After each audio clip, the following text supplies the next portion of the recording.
Morning guys, no? Ito na po dito sa amin, no?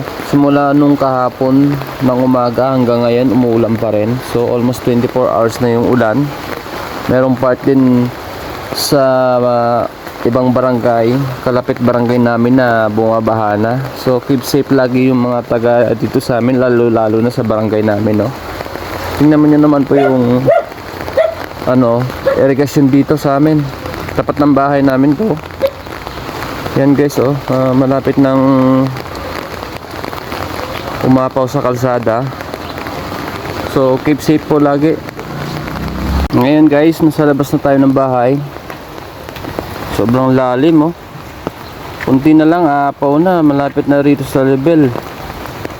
Actually wala na to sa minimum kumaga over minimum na to yung tubig ng irrigation. So sisilipin natin yung main. Talagang sobrang baha na. Delikado to, baka mag-collapse o ano. Ang iniisip po namin yung dam.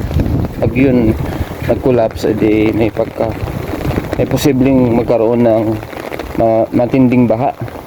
So ito na yung kabilang irrigation. Dito kami nag-shoot nun guys yung sa Pututanon vibes namin. Sobrang lalim na.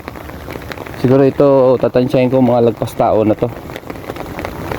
Ayun, tingnan nyo, ang lalim. So kagabi pa tayo nagmo-monitor kasi baka sobrang taas na ng tubig, pwede tayong lumikas.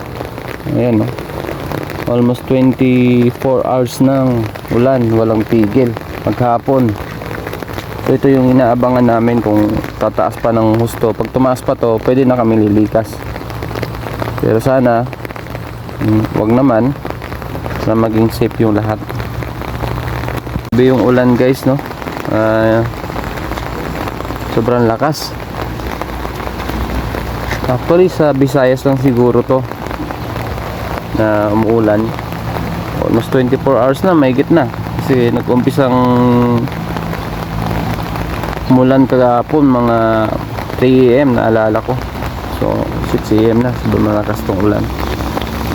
Sana tumilan na to kasi walang walang tigil yung ulan. Tumataas yung level ng tubig ng irrigation. Meron doon nag-report sa amin yung sa Sapa, lagpas tubig na. So pag lumagpas tubig na sa Sapa, malamang yan sa irrigation susunod nyan. Pero wag naman po sana, sa mga all level ng mga eskwelahan dito ngayon sa Western Visayas, kanselado na po dahil sa malakas na ulan. Kanselado na po lahat.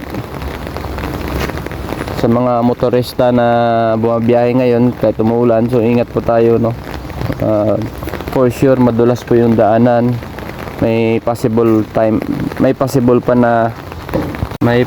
na mag zero visibility,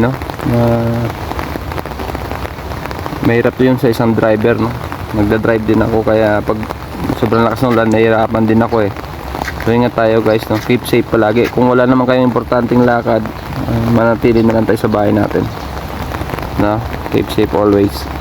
So that's it for today video guys,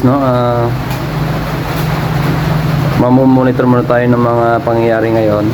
So yun na lang muna yung update sa lugar namin. Kayo din po sa lahat ng mga parte ng Pilipinas, ingat din po kayo. God bless. Please like and share. God bless.